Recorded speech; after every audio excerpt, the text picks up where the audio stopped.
Hi, good morning!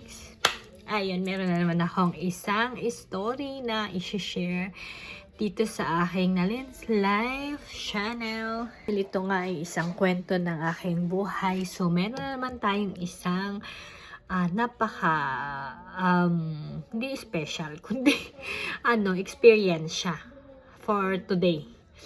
Yesterday pala. So, ito ang aking kwento. About work ito. Kahapon, galing ako sa trabaho ko, sa care home. Meron kaming super aggressive na behavior ng isang client namin. So, kahapon is sinumpong siya. And inattack niya yung isang kasamahan kong staff, si kuya, pero kasi si kuya is 77 years old na, so takot na takot si kuya kasi ginrab siya dito and pinagsusuntok. So ang ginawa ko is, of course, ako yung nandun na kasama niya, so kailangan lakas loob, umawat ako. Pagkaawat ko, ako naman yung tinira ng client. So yun, sa ganitong pangyayari, kahit sabihin natin na ready tayo, although ako nag-ready ako dahil hawak ko talaga, meron kaming pangsangga doon, meron kaming mga pangsangga, meron kaming, kasi hindi namin totally na pwedeng saktan yung client. So kasi syempre bawal yun, at saka hindi namin siya pwedeng ikulong, hindi namin siya pwedeng i-restrict kasi bawal yun, kami ang matotrouble. So pero syempre ang pinag-uusapan na dito is life din, kasi hindi mo alam kung anong pwede niyang gawin sa aming mga staff, so we have to protect ourselves. So kahapon, dahil ako, it's my kung di ako nagkakamali, 5th or pang 6th Sunday ko palang napasok yun doon. So yun nga, so kahapon kasama ko nga is si kuya. So ano siya yung unang inattack. Nung pagka-attack niya dito kay kuya, of course lumabas sila habang tumatakbo si kuya, lumabas, inattack siya. Ang nangyari naman is sa akin nabunton yung niya, kasi tumakbo na si kuya. So sa akin naman siya ngayon So ang ginawa ko, inarang ko yung sangga ko hanggang tumakbo na lang din ako sa labas. Kahit pwede ko siyang itulak or what, hindi ko nagawa kasi siyempre takbuhan na lang, parang umuiwas na lang kami. So ito nang ang nangyari, hinabutan ako dun sa labas. Nakasara kasi yung fence, kaya hindi ako totally takbo sa labas kasi sarado talaga yung fence na lock, kasi super hangin talaga din kahapon. So yun, napasigaw ako and naabutan niya ako. He grabbed my hair, he pulled my hair, and then pinaggaganon ako. Pero although hindi siya ganun kasakit, hindi naman siya ganun manakit, pwede mo siyang sanggain, pero super strong niya talaga. As in, tsaka ang laki niyang tao. So, ayun. Gusto ko lang i-show dito habang fresh pa. Ayan. Yan yung natamo kong sugat. Ayan, may pasana ako dito. Tsaka yan. Tapos, ito, may pasa ako dito. Brown, yan. Yung blue. Tapos, dito. Kapasa ako kahapon. Yan, yung red na yan. So, kasi, kaya dito sa mga kamay ko kasi kagaganon ko. So, kailangan natin protect. So, kailangan para hindi tamaan yung ulo natin. So, hindi ko na alam kung anong nangyari kahapon kasi, magpapanik ka kasi yung kasama mo nagpapanik. So, hindi ko alam, hindi ako makalma kahapon kasi, of course, yung kasama ko nga is panic na panic. So, hindi ko rin alam kung paano yung situation. Hanggang sa, ngayon ko lang na-realize na, kasi kahapon, nung lumayo na siya sa amin, pwede naman pala naming iwasan na lang. And pero super strong niya talaga. Tumatakbo rin siya. Abulin ka din talaga niya. So, ayun. Ito ay isang story na experience ko na, yun, mahirap din. Tinan nyo, ang care home is hindi ka lang nagpupunas ng puwet. Nakakala ng iba dyan. Nakala ng iba kasi pupunas ka lang ng puwet. Ganun, hindi. Mahirap din siya. Kasi iba-iba yung level nila. Kasi meron silang sinasabing mga level. Hindi lang siya for elderly. Meron silang mga adults. May mga bata din na iba-iba yung level kasi nung kanilang behavior. So, yun.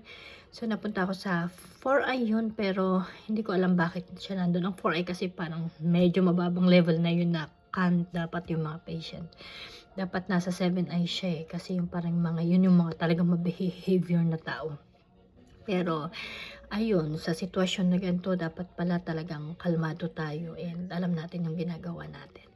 Next time, I know na, pero alam mo, pag minsan kasi pag nandun ka na, minsan kasi lagi tayong madali magsalita na, dapat ganyan, ganyan, ganyan. Pero pag nandun ka na kasi sa senaryo, nandun na intense na, ano na, is minsan hindi mo na rin alam kasi super, as in, hindi mo na alam eh, super aggressive na talaga siya. And hindi mo siya mapipigilan dahil syempre babae ako, iba pa rin ang lakas ng boy syempre. Pero as in, alam mo talagang, at saka ang sakit ng mga ganito ko, nung date ko, ang sakit. Masakit siya, para akong, alam mo, para akong nag-workout kahapon. As in kasi syempre, yung puwersa ko, kasi nung ginagrab niya si kuya, tapos sinasaktan niya yung puwersa ko, nasa likod ako ng client na. Tapos kinuha ko yung pangsangga ko para to protect myself also. So ginawa ko, parang talagang ginanong ko, yung dalawang kamay niya talagang gusto kong anuhin para kahit mabitawan niya, sana hawak-hawak ko. Pero dahil sa laki niya sa akin, mas malaki talaga siya. So nabitawan ko yung kamay niya kasi hindi ko na siya mag-grab ng ganun. So, yun, ako yung inano niya pero nabitawan ko, sinasangga ko siya hanggang napatakbo ko sa labas. Doon niya ako naabutan kaya nagkaroon ng commotion din doon after kay kuya. So, ayun, isang kwento na naman na nangyari sa life natin. Pero syempre, hindi ako matatakot na hanggang dyan na lang. Of course, mag-work pa rin tayo, pero isa itong lesson learned.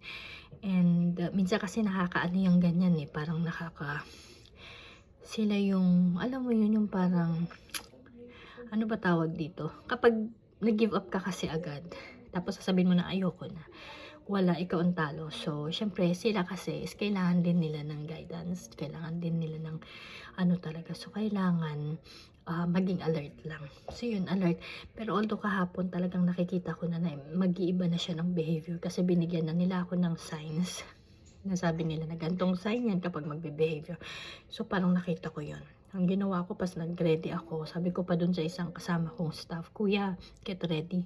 Kunin mo na yung mga pangsangga. So ako, habang nagluluto ako sa kitchen, kinuha ko yung pangsangga. Si kuya din, kinuha niya yung kanya. So tinaas ko pa tong hair ko, ginanyan ko. Tinali ko talaga dahil sabi ko, dahil yung mga kwento ng ibang staff kasi ako hindi ko pa, first time ko tong nakita at nangyari.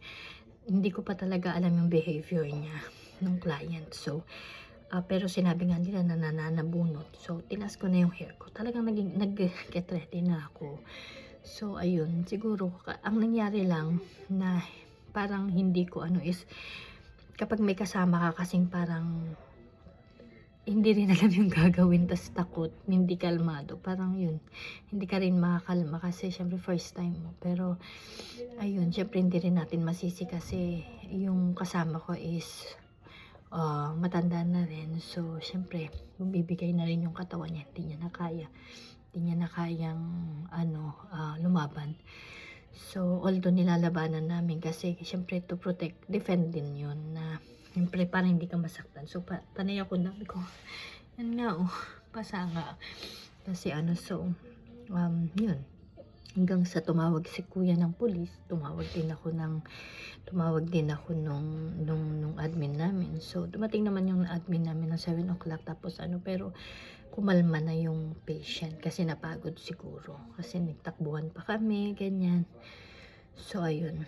Isa na naman story ng life tungkol sa work. So, sa lahat ng mga nagtatrabaho, alam nyo ngayon ko nararanasan sa lahat ng mga nagtatrabaho sa mga care home. Nako, mag-ingat po tayong lahat. And God bless us all.